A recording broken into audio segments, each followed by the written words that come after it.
Hi everybody, in this video I want to go over the patch notes for patch 0.9.0. So this is the first major patch that actually, introduces card changes and whatnot to balance the game out more. And in here they outline their approach to balancing going forward. So it says here, every champion should have a deck where they're the best fit and the dream can be realized. This is good, because there are a bunch of champions, and I'm assuming that more champions are going to get added in the future. And considering that they cost way more than all the other cards, this is good. There should be a reason for champions to exist. Like, if there is a champion, there should be a deck that it can fit in. So I like this. Non-champion cards should have at least one deck where they're a good option. This is good also. For example, I'm a Hearthstone player, right? I'm coming from Hearthstone, and a lot of the basic cards, they're just totally unplayable. Like, there's absolutely no reason for you to play them. If you compare them to, like, other cards with the same stats, like, there's other cards that have exactly the same numerical stats, but they come with much better effects. So essentially, there's no reason to use this other card that has the same stats but no good effects. And I don't like that. Like, it essentially means that there's a bunch of useless cards in the game that nobody will ever actually play. So I think it's really good that Riot is doing this. Non-champion cards should have at least one deck where they're a good option. So every card could be played in some type of deck. I like that a lot. Regions should have at least one competitively viable deck. Well, yeah. Seeing as though, how we're picking each region, we're leveling through it, getting cards from that region, it should make sense that every region should have a good deck that you can play competitively. That's the main part of this, competitively viable. Because, yeah, even if there's, a deck from a region, but if you can't really play it on the ladder and it can't stand a chance to any of the other decks from the other regions, that's bad. Like, for example, I feel like Shadow Isles is just taking over a lot of other regions. Same thing with Ionia and their elusives and stuff. But those two regions were hidden this nerf, which is good. And the thing is, they don't have to make this possible through buffing a particular region. See, in order for something to be competitively viable, that's in relation to the decks that already exist, right? So let's say that there's a super good deck from Shadow Isles, and there's okay decks, average decks, not horrible, but okay decks from other regions. They could make the decks from other regions more viable, not from buffing them, but by nerfing Shadow Isles so that it all evens out more. So, but I get that they're taking this approach to it. They're seeing that there's a bunch of regions that you choose, that you level up and you gain rewards from, and it makes sense to have at least one competitively viable deck from each region. So this is good. The meta should support the wildest possible array of competitively viable decks.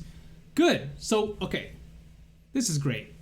And this is where the meta should eventually arrive, is that there's not just one or two great decks and then every other deck is falling behind, which is what the meta is right now. I feel like right now Shadow Isles and Ionia are just super strong.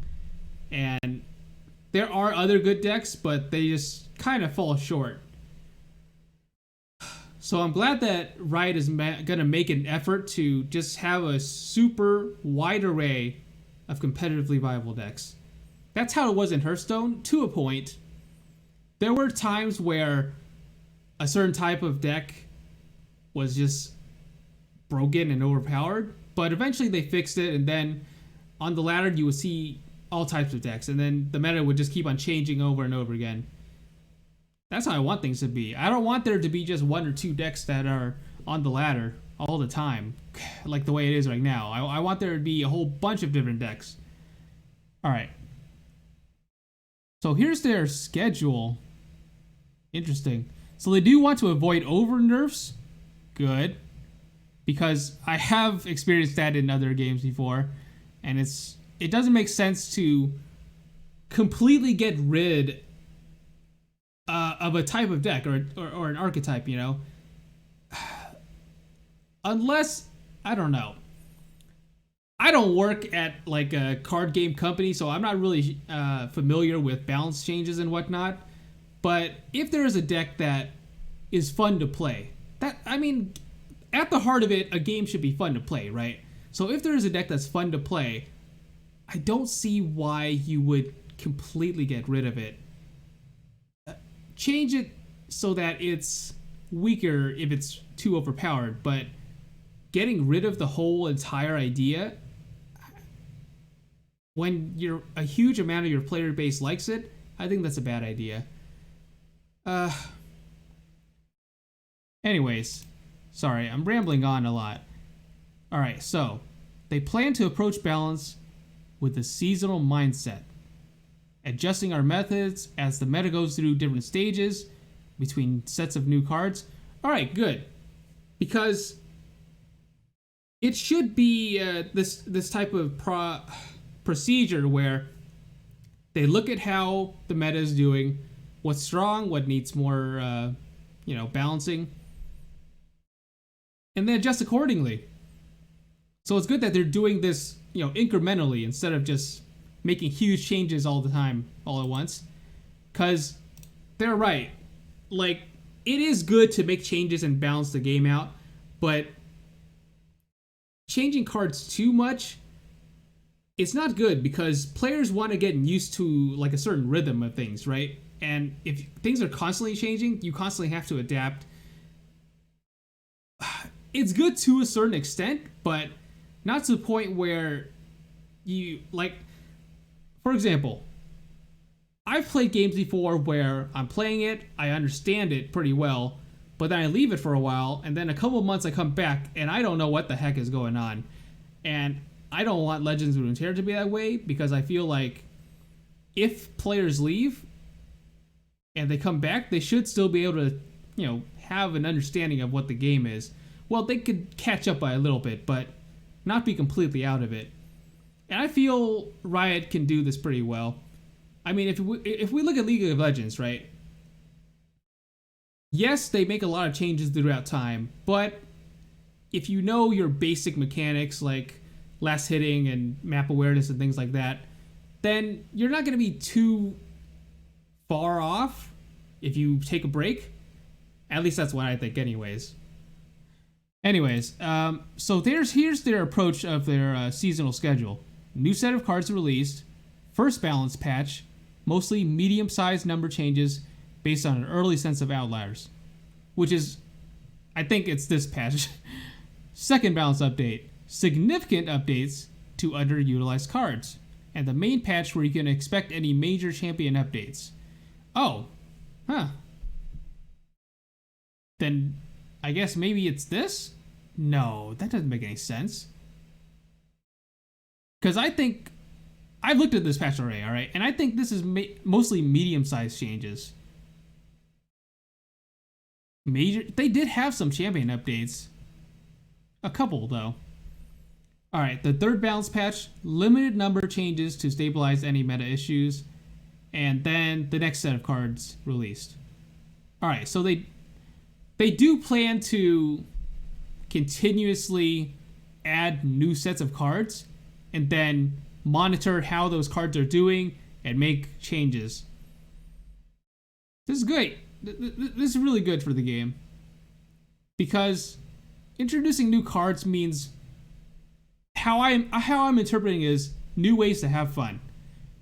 Like, new cards come out, you figure out how to build a deck around that using the cards in that set combined with the previous cards that already exist. And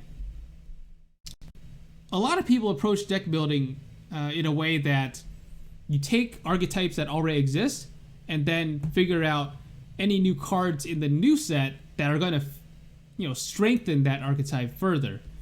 Like, let's say there's For example, Heimerdinger control or Ezreal freeze deck. If new cards get released that support that those type of decks, then they're gonna adjust their numbers in the deck and add some of those new cards in.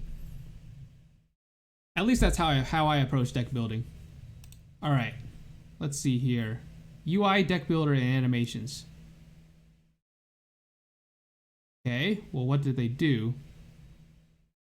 This deck builder, it's important that we get to experience higher quality. Down the line, you can expect to see a redesign of how card counts are displayed. Cool. And how many cards you're able to see on the screen at once. We'll also look at how we display your various currencies and wild cards and ways to make crafting cards easier. Good. I feel like they're already super generous with their rewards. There's players right now who have basically all the cards in the game. Maybe not 3 copies of each, but I'm pretty sure by now there's plenty of players who just have all the cards in the game.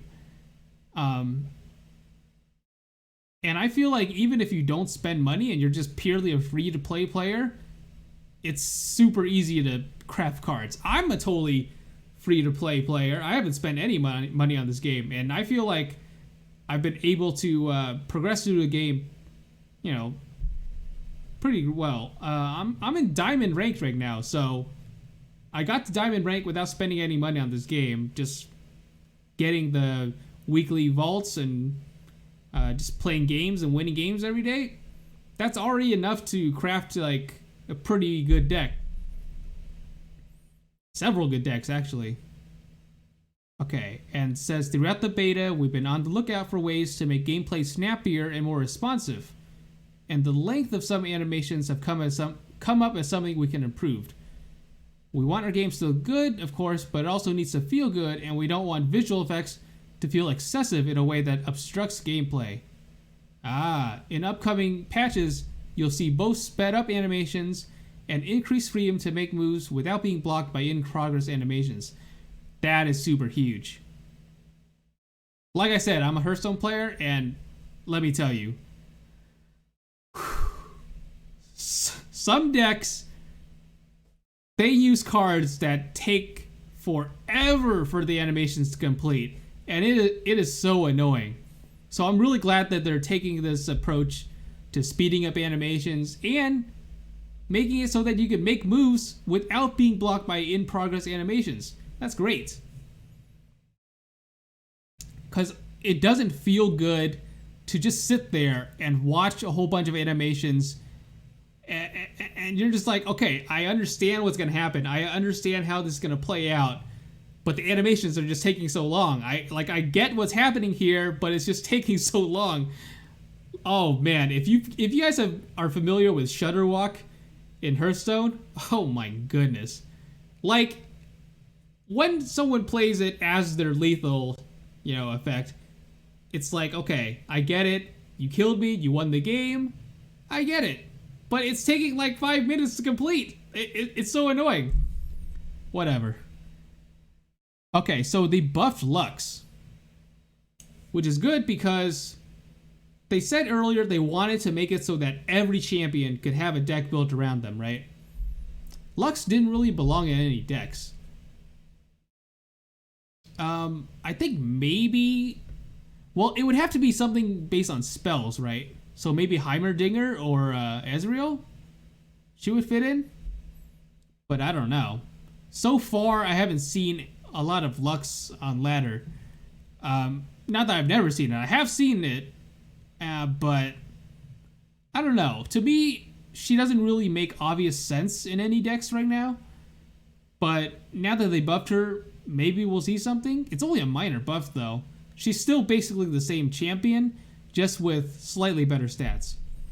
So, for 6 mana, Lux level 1 is now a 4/5 instead of a 3/4. Honestly, 6 mana for a 4/5. Well, she does come out with barrier though, but if you're playing it on your opponent's turn, attack turn, then maybe your opponent will just end the turn and you won't have to do anything. And the barrier will basically be useless. Whatever. I don't see Lux being a huge impact champion anytime soon. I just don't see it. And I don't see her as a win condition either.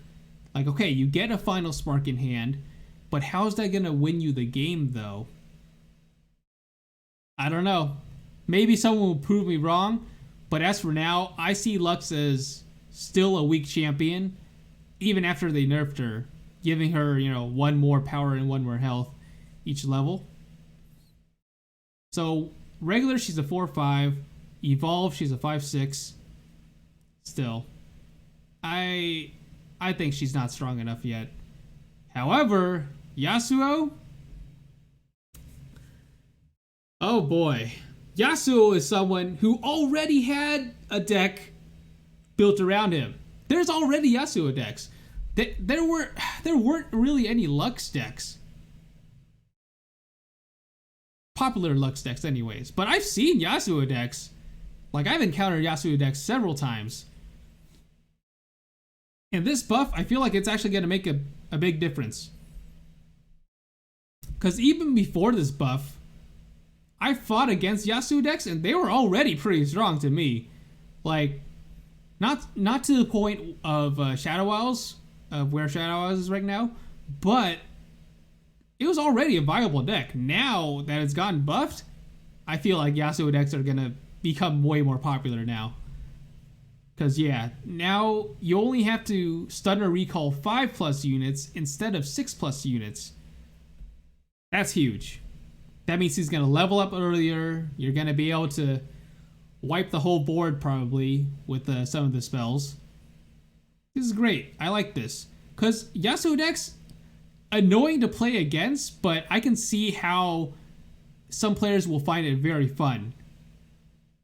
Next up, I need them to buff Ezreal. But for now, this is fine. At least now they're introducing... They want other decks to stand up against the Elusives and Shadow Isles decks, which is good. Back to back. Alright, this nerfs several decks. Back to back was used a lot in elusive decks. Oh, and they hurt. It hurts really bad. This is so annoying. It was only 5 mana, and it gives 2 allies +3/+3. That's insane. This is burst speed too. So this spell could really catch you off guard. I mean, okay, you need 2 allies to take full advantage of it, but in most cases, in a lot of the decks that runs back to back, you're gonna have 2 allies, and it makes such a huge difference. Finishing the game, being able to use it on your Lifeblade so it could hit more and lifesteal more, so you can survive that turn. It makes such a huge impact on all the games that it's in. And now they're nerfing it, bringing it up to 6. Do I think it's unplayable now? Of course not. Like, it was crazy before. Now it's still viable and still really good, honestly. 6 mana for burst speed, give 2 allies +3/+3. That's still a great card. But yeah, I'm glad that they realized back to back was just ridiculous and they nerfed it, because it needed to get nerfed. So I agree with this. This is something that I didn't see coming. Arena Battlecaster? Was this really a big deal? Interesting. Battlecaster isn't seeing a ton of use. Well, duh. So it's getting a small buff to help it line up better with other 2-drops and make it a more compelling option for Noxus decks. Health, 1 health to 2 health. That's not going to make a difference. Are you kidding me? Noxus is all about offense.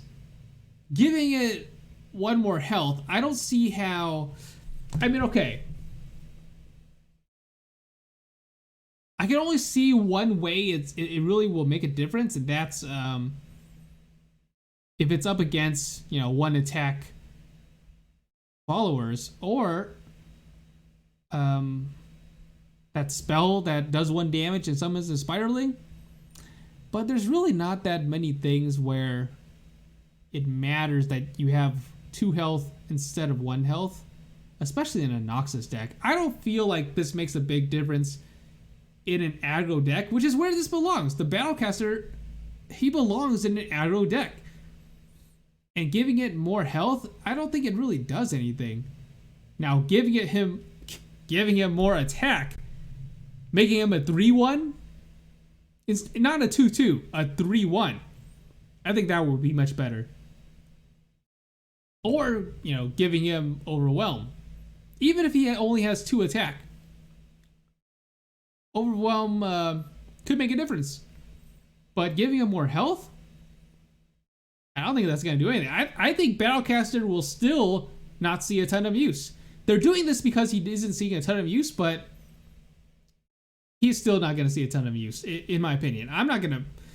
I mean, okay, I experimented with putting him in my Noxus deck, but at the end, no, I took him out. So giving him 1 more health, I don't think it's going to make that big of a difference. Anyways, I'm going on too long. Let's go. Crimson Curator. Battle Scars decks have been underperforming, and the Noxus side of the theme has been a bit one-dimensional. Improving Crimson Curator should increase both options and viability for these decks. Interesting. When I survive damage, create a random Crimson unit in your hand. That's awesome. That's not card draw, that's card generation. You create a Crimson unit in your hand. That's really nice. This fits well into, Vladimir decks. And I don't know why they say Battle Scars decks have been underperforming. In my opinion, it's a viable deck. It's not bad. Like, I've lost against Vlad decks, Vlad decks work. Maybe because they're just not popular. I don't have access to the play data of, obviously Riot knows what the data is. I don't know what the data is, so. But I'm just speaking from personal experience.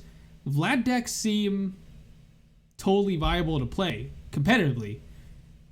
But now that they buffed it, perhaps we'll see more Vlad decks. Perhaps they'll be more popular. I'm all for that. Like, I'm all for different types of decks becoming more popular. This is huge. Deny.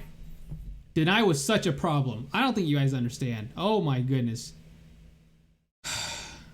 Deny is so annoying to play against because of removal. Any type of removal that you want to use, you have to worry about deny. Because let's say you use Ruination, a deny, you're screwed. Let's say you use what was called the 12 mana spell, War Mother's Call. Oh my goodness, War Mother's Call. It was a viable deck before open beta. After open beta, completely useless because of a deny. And I don't think. Yeah, Ruination eventually got cut, like completely cut from the Shadow Isles decks because of a deny, I think. It just...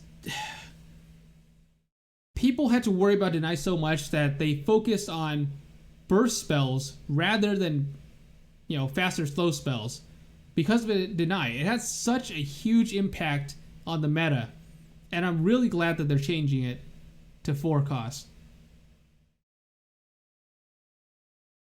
And I know what they said before about not over-nerfing it, and I think this makes sense. Increasing the cost by 1 is not over-nerfing it, and I feel like we're going to have to wait and see if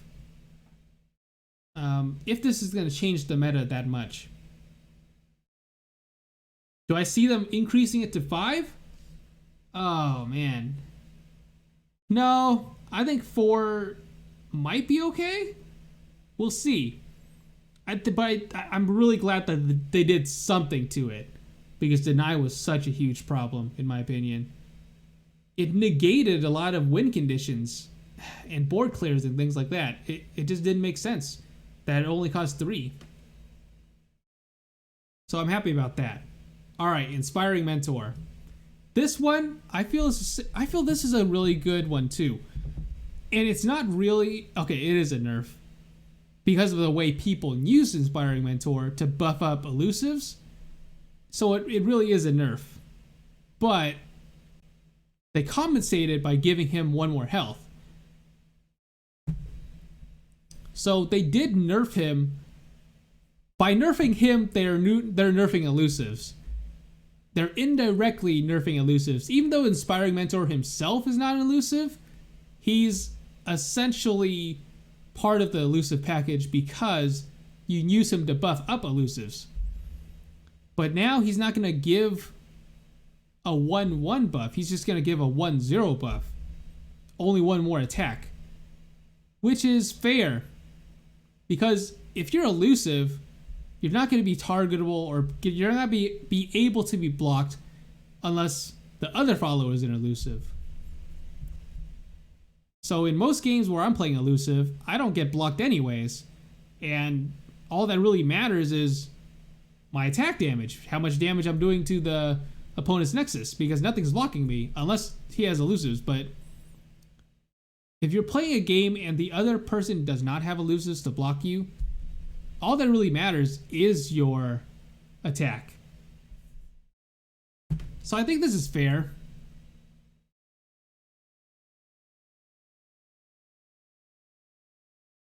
Do I think that they should have done this? This is fine.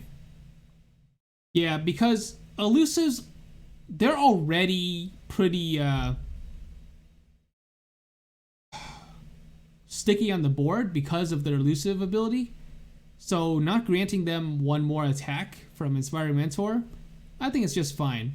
It is a nerf, but not to the point where I feel like it's unwarranted. I think this was a good change. Jeweled Protector. I didn't see a lot of Jeweled Protector. Jeweled Protector is another, buffing follower, but it costs 5 mana. At that point of the game, you don't really want to be buffing things anymore. You might want to be just setting up for lethal or something, because elusive decks, they usually win around mid to late game maybe, but Jeweled Protector is 5 mana. That's super expensive to buff up your elusive units, as opposed to only 1 mana for Inspiring Mentor. You know what I'm saying? So this change is complementary to the one made to Inspiring Mentor, as we don't want to over-nerf the hand buff archetype. Shifting power from Mentor to Protector and into later parts of the game should increase deck building options and give opponents a bit more time to react or set up their own game plans. Okay, that's fair enough. So they want to switch elusives as a mid-game archetype to more of a late game? They want to delay elusives. Interesting. Perhaps if things switch to a late game meta, maybe we'll see more control decks? I don't know. As for now, Jeweled Protector, you get value from it. I mean, given ally in a hand +3/+3, you're essentially getting 7/7 worth of stats for 5 mana, which is really good. That's an expensive unit to buff someone, though. Even the other guy, the Blade Master, I think, the Laurent Blade Master, he only costs 4, and the difference between 4 and 5 is huge. I don't know how else to say it, but it does. Because the earlier you can buff your elusive units, the better. Because you don't want the game to go on too long. You want to finish it off mid to late game. Lifeblade. A lot of people were asking for this specific nerf. I've seen stuff on the forums and on Facebook and whatnot about how many people want to see Lifeblade have only 2 health rather than 3. And well, we got it. Now Lifeblade only has 2 health.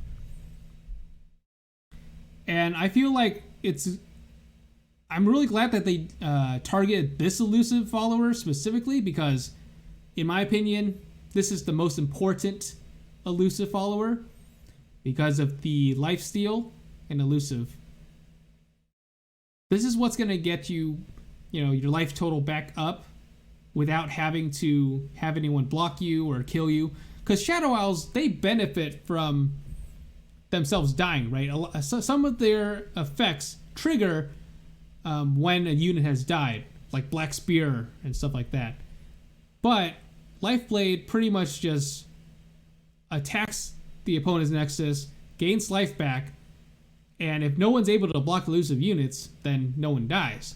And thus, no one triggers the Black Spear effect and things like that. So it's pretty important, the Lifeblade. So I'm really glad that they targeted this one specifically.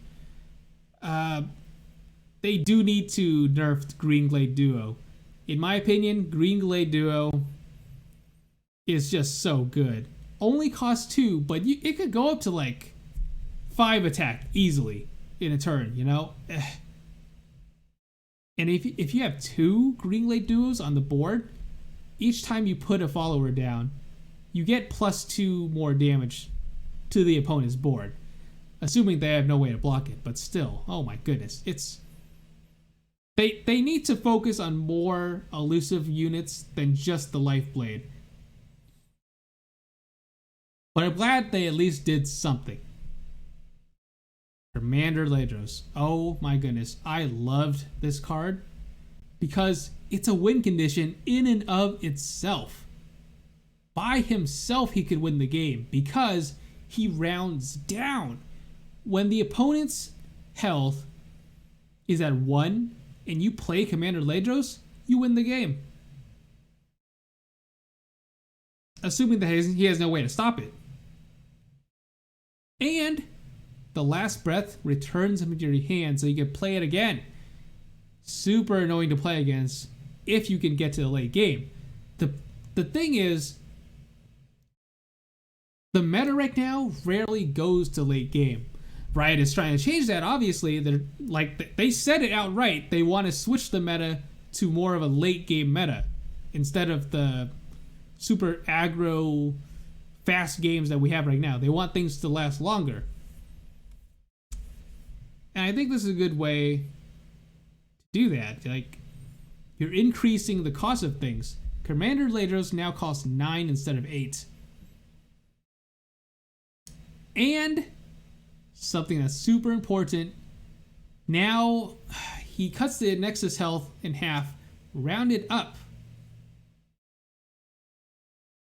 instead of rounding down. That is the biggest change to Commander Ledros. It's not even the cost. Okay, now he costs 9. So what?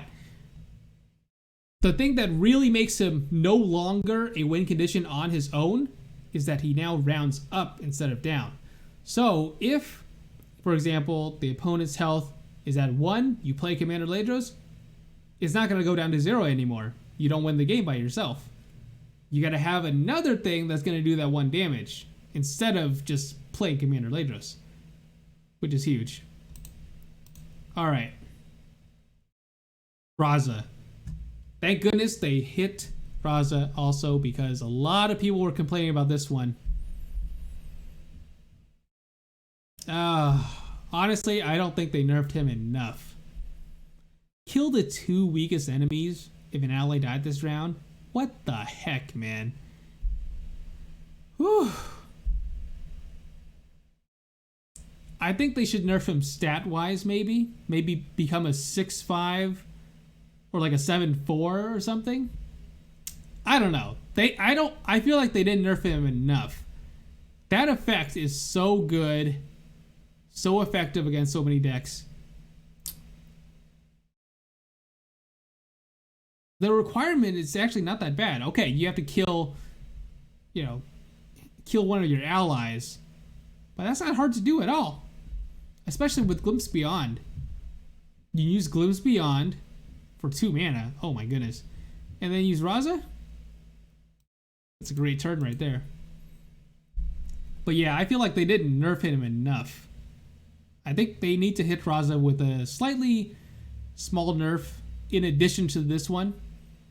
But anyways, they increased his cost from 7 to 8. Yeah, I'm glad that they nerfed him in this way, but I feel like there needs to be more. Because Raza is just super strong. That's how I feel anyways. Alright, Scuttle, guys. This one didn't really see much play. I haven't seen him a lot. I don't know about you guys. I haven't seen him a lot. That's probably why they're buffing him. So that they're providing Shadow Isles with more viable options. Good. Yeah, because before I really didn't see a lot of play of Scuttle, guys. Tortured Prodigy. When an ally dies, refill your spell mana.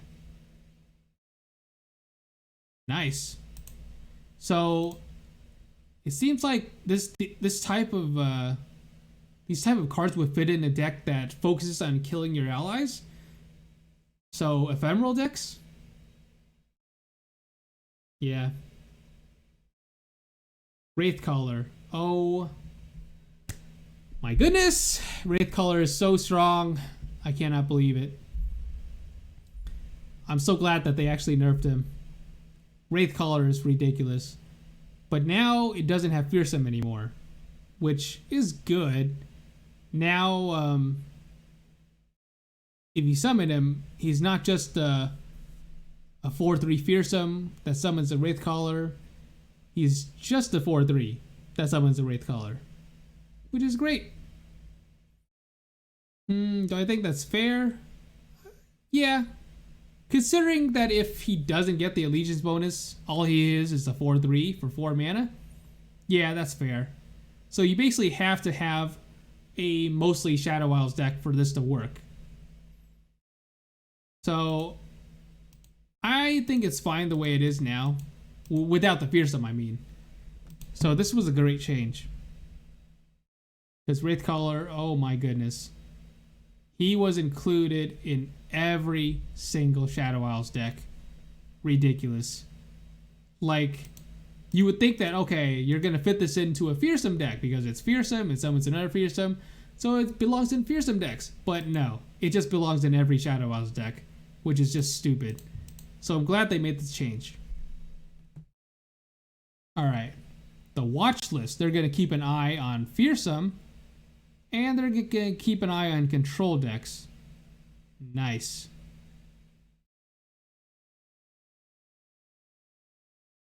Okay. Tooltips. Nice. So they're adding units with effect that allow opponent reactions now have a skills icon next to play or attack in the card text. Okay. Hovering on the icon will bring out a tooltip explaining that the skill allows opponent reactions before resolving. Units with effect that do not allow opponent reactions will not have this icon. Created cards now have a tooltip that tells both players what created them. Nice. This way you could tell if they're playing a second copy or something like that. Expeditions archetypes. We're pretty happy with the diversity of strategies and archetypes that can perform well in expeditions, but are making some tweaks to a few outliers. Demacian Steel has been consistently overperforming due to a full roster of units with strong stat lines, so we're adding in a common card that's on the weaker side but mixes up what this archetype brings to the table. Added Chain Vest. Okay. Battle Scars. Proven great at pumping up the power of its units, but could have a tough time actually closing out the game. So the addition of Mites will allow those units to go over the top of opposing blockers. Alpha Wildclaw is being swapped in for Bull Elnuck to give the archetype a stronger late game.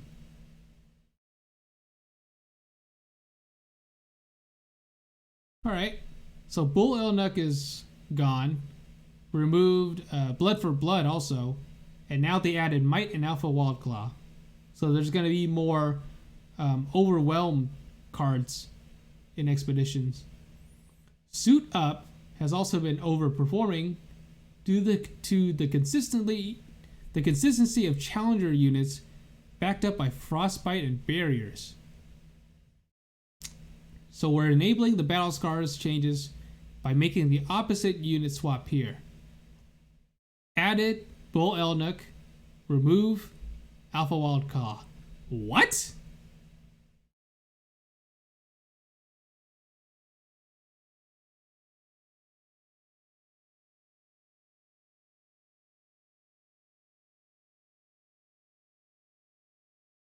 Wait, did they... I don't understand. Did they make a change and then reverse the change? That's weird. Interesting. Alright, Shroom and Boom has been struggling lately, leading us to remove some underperforming cards like Get Excited, which isn't as exciting when you're hoping to use your Mushroom Clouds to actually put Shrooms in the opposing deck. In their place, we're adding Assembly Bot and Plaza Guardian to reward you for casting Mushroom Clouds, as well as Static Shock as a flexible removal spell that helps you not run out of cards. Nice. Finally, we've also made some minor improvements to the way the shopkeeper selects trades, so you'll more often be offered compelling choices. Alright. Oh, this is huge. The experience and expedition rewards changes.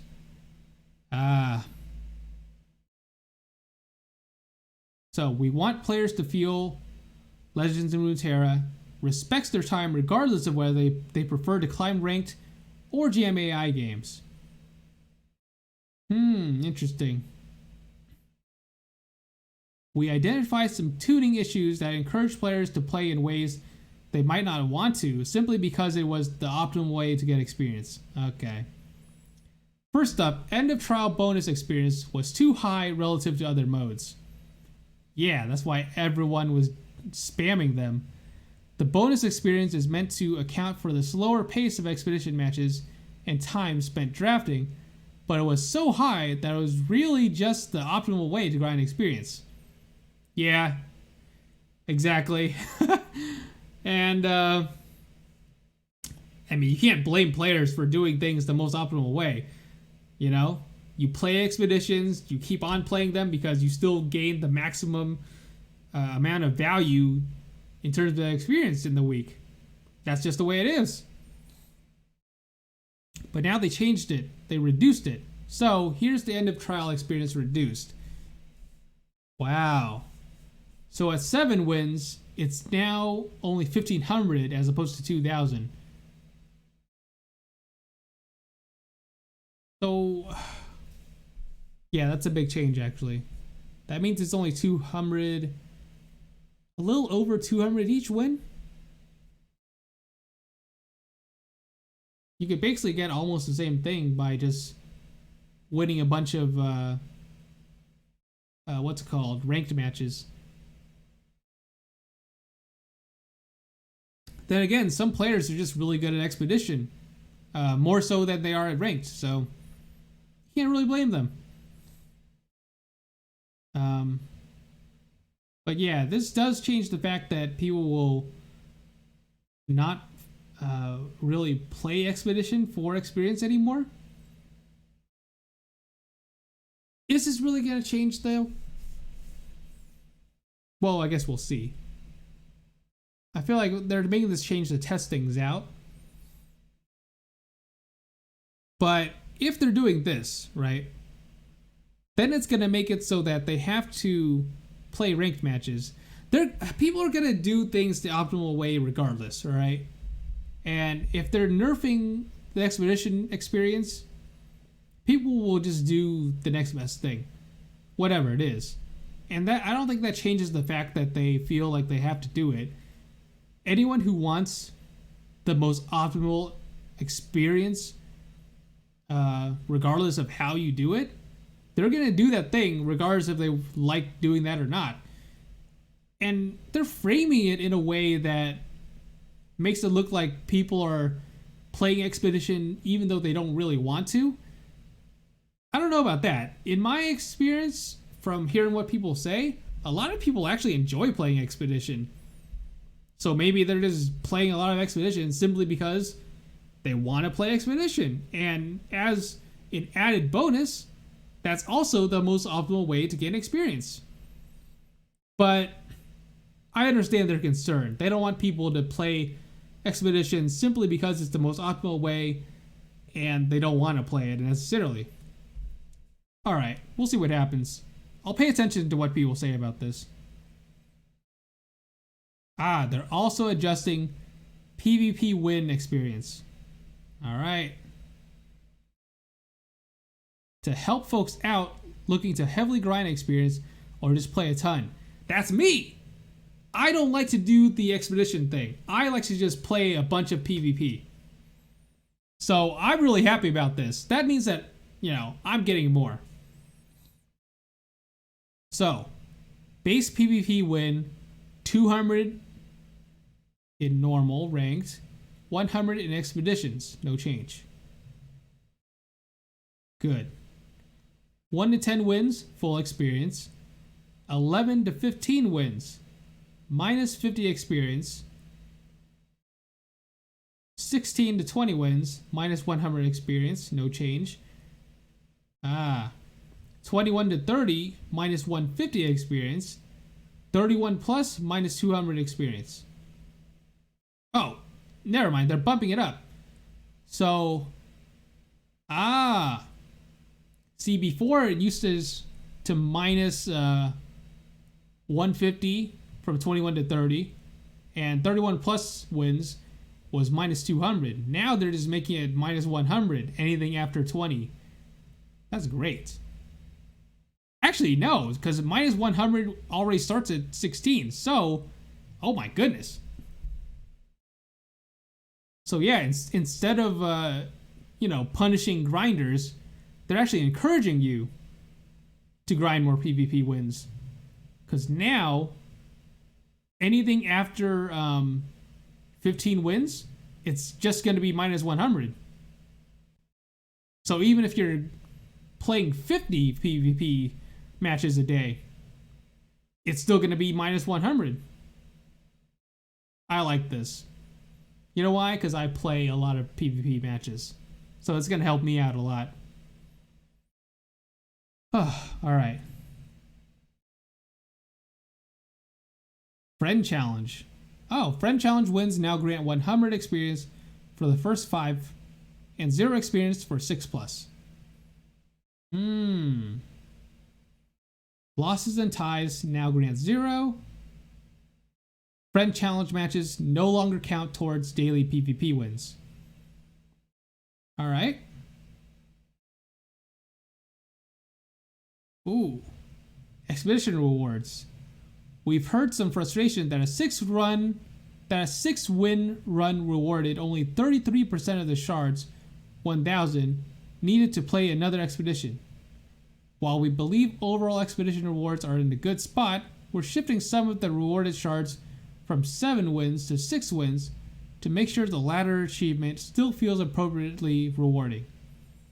6-win expedition reward now 1,500 shards, as opposed to 1,000. Wow. Okay, 7 wins now rewards 3,000 instead of 3,500.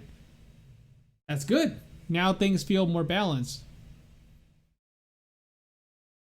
Because, yeah, oh my goodness, if it was only 1,000 for 6 as opposed to 3,500 for 7, 1 win makes a huge difference.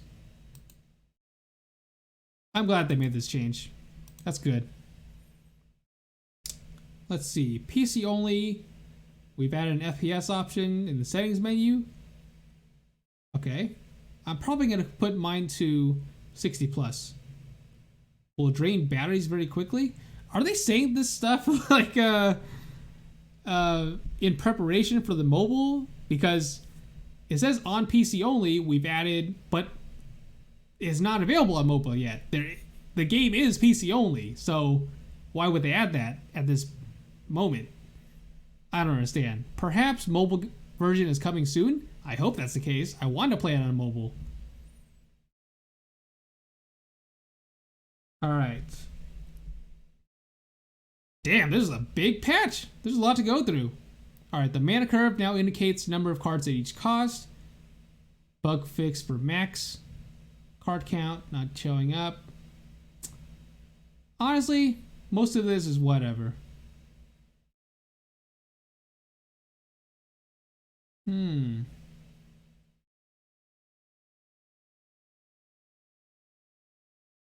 Players logging into Legends of Runeterra from different devices should encounter fewer crashes. Is the mobile version already out? Am I crazy? Has the mobile version been released already? I need to check later. Different devices? I thought this was PC only. Whatever.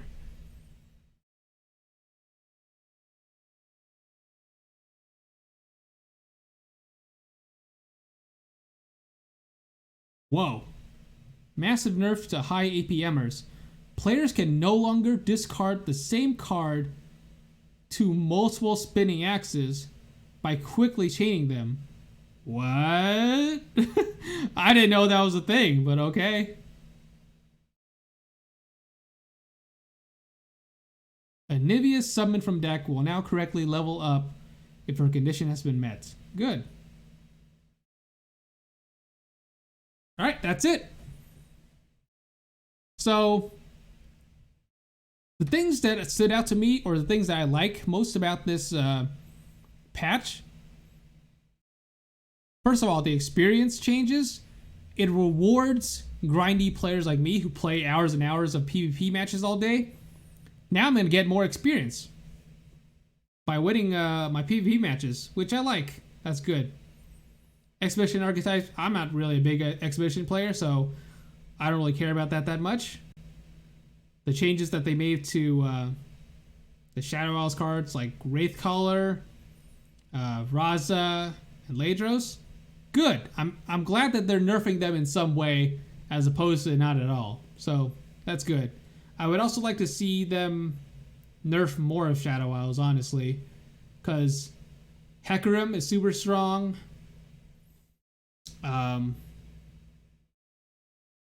What's another thing that's super strong right now?